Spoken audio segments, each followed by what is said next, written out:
Welcome to the Times of Israel's daily briefing. Today is Wednesday, September 3rd, day 698 of the war. Amanda Borschel-Dan here with our diplomatic correspondent, Lazar Berman. Hi, Lazar. Thanks for joining me today for your, second appearance this week on the daily briefing. It's good to be back. It's always good to be here talking to you. I enjoy it as well. So Jerusalem today is experiencing what is being called a day of disruption ahead of the planned launch of the IDF operation to take Gaza City. Lazar will fill us in on what is and may soon be happening on the ground in Gaza and the status of the ongoing ceasefire negotiations. The president of France and the Crown Prince of Saudi Arabia are set to co-chair the conference on the two-state solution in New York on September 22nd.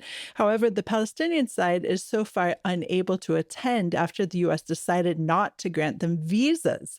We'll talk about the conference as well as the increasing pace of countries intending to recognize a Palestinian state this month. All this and more when we're back.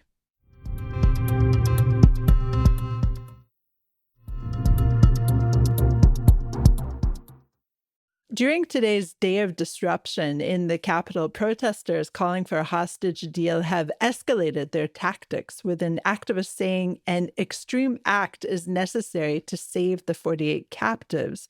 Demonstrators this morning have so far torched bins in Jerusalem in what the police say damaged a car and caused nearby residents to be evacuated from their homes, and gained access to the roof of the National Library, which is near the Knesset.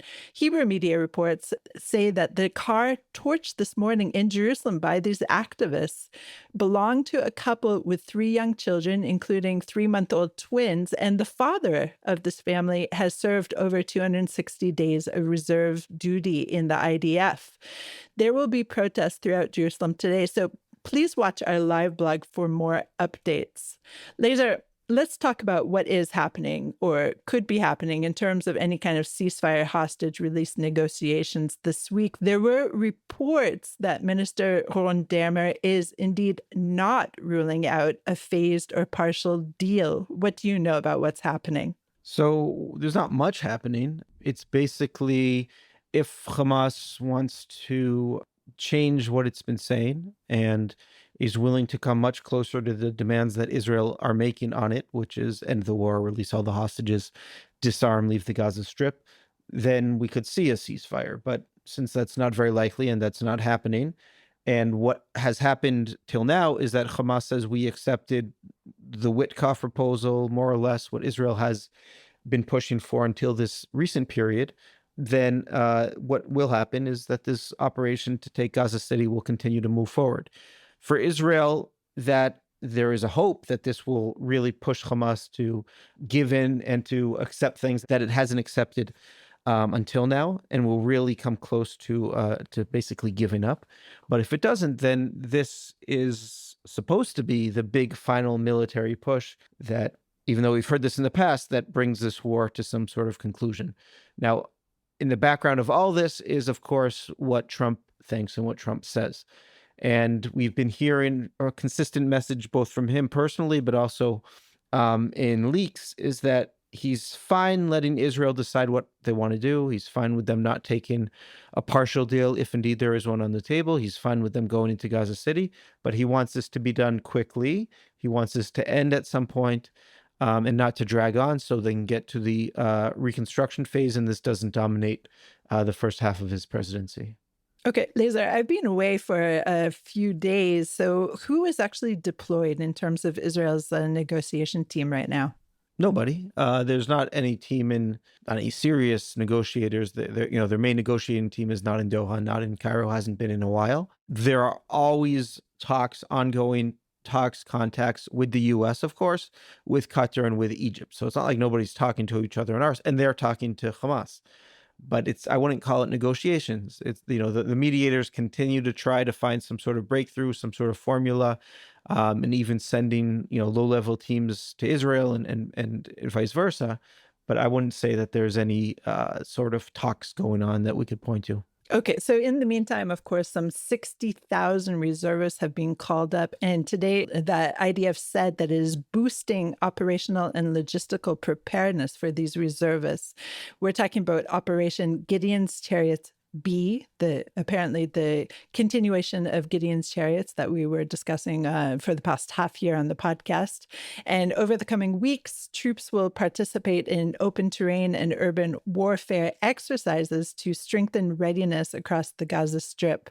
All sorts of advanced equipment and weapons, including drones for company and platoon level commanders, will be deployed to enhance tactical capabilities. Yesterday, we saw, Lazar, that a few hundred reservists signed a protest letter and publicly are refusing to rejoin the war. So, what are you seeing, first of all, in terms of the willingness of these 60,000 reservists to continue the fight? So first of all, I'll say the 60,000 is a phased process. Most of them are being called up right now, but some are going to be called up in the coming months. And they're not all being called to Gaza. Some are going to the north and to the West Bank to release active duty troops for this Gaza City operation. There is definitely, more and more strain and more requests to be excused or to do service in, a different way, to come for maybe, week on, week off amongst reservists, as now they're getting to their fifth, sixth deployment.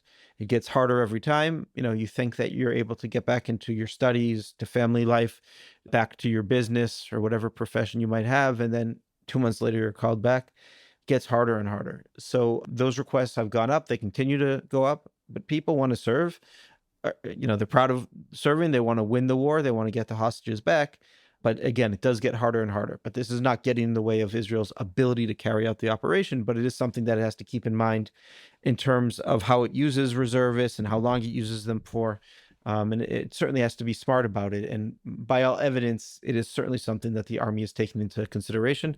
It's also true with the active duty troops. They're trying to be very smart about how long they keep them in without going home, the pace at which they're fighting and how much they're able to get out, think about what they're going through, talk about it, review things that need to be improved, see home a little bit, train a little bit, and get back in. So all these things are dynamic, but they should be getting better as the army really pays attention to them.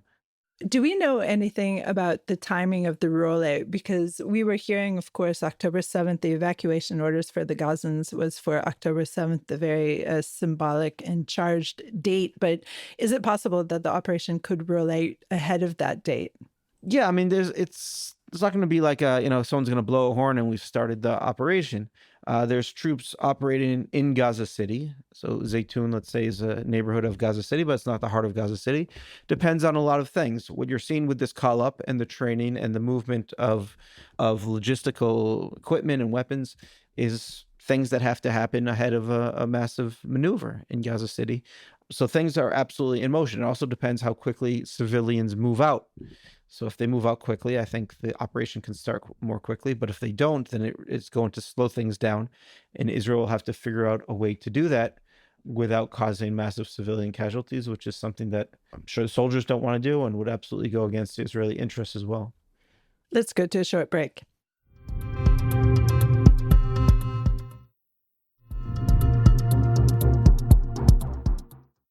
And we're back. I'm Amanda Borschel-Dan here with our diplomatic correspondent, Lazar Berman. Lazar, I read yesterday that U.S. Secretary of State Marco Rubio is potentially visiting Israel in about 2 weeks. And do you have any idea of his agenda while he's meant to be here? So someone told me that he was coming in 2 weeks. There seems to be a ceremony in the city of David that he's going to be. That's kind of the highlight of his visit. There's nothing scheduled yet with the prime minister or foreign minister, but it's hard to imagine him coming here and not meeting with them, especially, as this operation takes off. So nothing has really been set yet, but I'm sure those meetings will happen. And there are, of course, rumors that U.S. President Donald Trump is also meant to come here.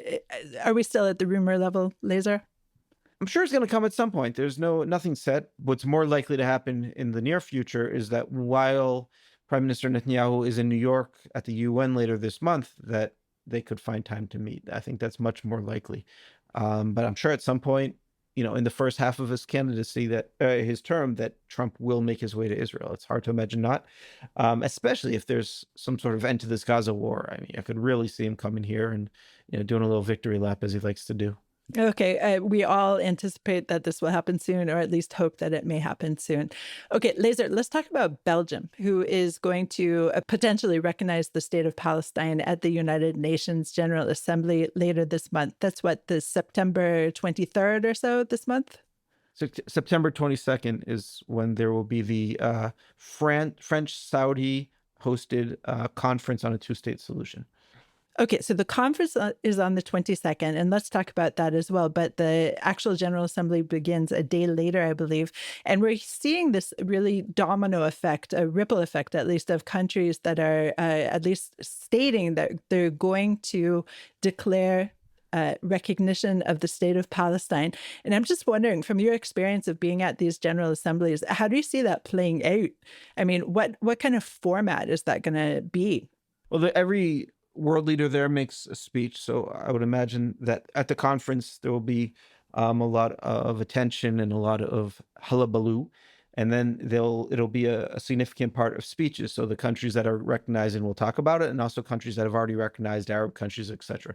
So it's going to be something that is one of the themes of the assembly. And of course, once you talk about that, you criticize Israel for Gaza. So there's going to be a lot of criticism of Israel. But there always is, that's nothing too exciting, but, I would expect it to be on steroids this year. In terms of the Belgian declaration, it's kind of a weird one because it was released in the middle of the night by their foreign minister and deputy prime minister. It says that they're going to announce, their intention to recognize, but it's not officially going to happen until Hamas is disarmed and every hostage is out of Gaza. So then the question is, what exactly is this going to mean? They basically already announced their intention. So they're going to make a speech, but they're not going to open any embassy and they're not going to do anything else. What's more significant is the fact that they're pushing for sanctions against Israel at the European level. So cutting off research ties and all sorts of other cooperation. I think that's much more significant. Okay, so we have Belgium, we have France, we have Spain, we have all these different countries that are announcing their intention, at least, to declare a Palestinian state. And we have this conference between France and Saudi Arabia, as you said, on September 22nd. So the conference is for promoting a two-state solution.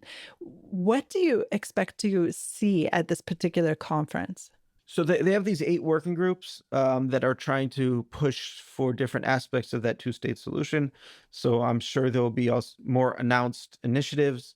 Nothing good for Israel, even though they say that, we're calling for the hostages to be released and Hamas to be disarmed, et cetera, et cetera. Again, it's not going to actually move anything toward a two-state solution or toward a Palestinian state. It has the potential, on the one hand, to put into overdrive Palestinian and their allies' attempts to punish Israel in international fora. So we see that at the ICJ, at the ICC, and basically every international body and every kind of international scholars association. There are efforts to either kick Israel out or make all sorts of declarations. We say that in a number of ways. But then you're also going to see the Israeli response.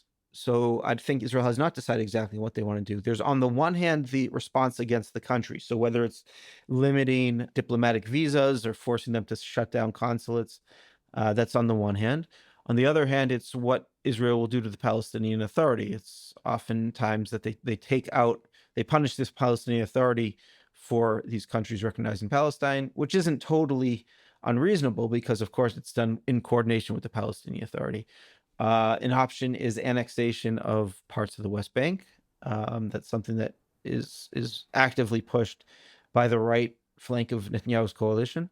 But there could be a lot of other things. We're already withholding a lot of money. There's other ways to punish them financially and to cut off all sorts of cooperation. So Israel is weighing exactly what it's going to do. But as you can see, it's not leading anyone closer to any sort of peace at all.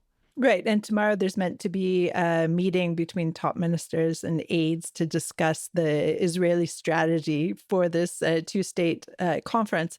But what's really interesting, of course, and I mentioned in the intro, is that in the meantime, the other side, shall we call it, the Palestinian officials, are not able to attend this conference in New York because they are not being granted visas by the U.S. government. So do you think there's any kind of possibility that this New York General Assembly, or that the conference at least, would be moved over to other parts of the United Nations headquarters? So it seems like quite an undertaking to move it, especially at this late date when all sorts of set up arrangements have been made and people have gotten hotels and all the rest.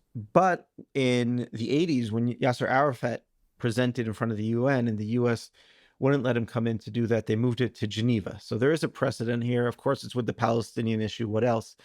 But as we're getting close and we're 3 weeks away, changing all those flights and those arrangements, that's quite a lift. So it's hard to imagine them doing that. But again, there is that precedent. Right. And so, of course, French President Emmanuel Macron took to X yesterday to decry the quote unquote unacceptable U.S. decision. But we can't predict the future right now, but do you foresee that perhaps the U.S. will reverse its decision, or is this some kind of a lever on the Palestinian Authority? Listen, I think people like Rubio are very committed to it. There's no doubt that European leaders who have actually been successful in kind of moving Trump a bit on Ukraine, so he has a decent relationship with them, will be pushing him on it. Yeah, it could be that they let a few officials in, so to try to kind of find a compromise solution. But, with the French publicly criticizing it, and with all these countries moving ahead and criticizing U.S. policy, I'm sure that's not something that Trump likes. So the story is not over. We're going to see, especially as we get closer, it's going to come to a head. But one of the possibilities is that there's some sort of compromise reached. When I saw that the visas were not being granted, I have to say that my eyebrows went far up into my hairline. What was your personal reaction when you heard about this move? I thought it was a pretty deft diplomatically move from the United States. So if all these other Israeli and American allies are going to try to chart out their own course on a Palestinian state and punish Israel and kind of abandon the principles of a two-state solution and disincentivize Hamas from releasing hostages or reaching a deal, while the U.S. clearly has that as a foreign policy priority, I think this is a pretty effective and easy to carry out response. So again, it's a message that the Europeans will pay attention to, and it shows that the U.S. is not going to simply let the Europeans do what they want on this Palestinian issue and try to force a Palestinian state without negotiations and without the Palestinians having to carry out a whole number of things on their end. All right, Lazar, really fascinating. Thanks so much for joining me today. Thank you. Thanks for listening to the Times of Israel's Daily Briefing. Please check out another installment tomorrow. This episode was produced by the Podwaves. If you have any questions or comments about this or any other episode, please drop us an email to podcast@timesofisrael.com. Until tomorrow, shalom.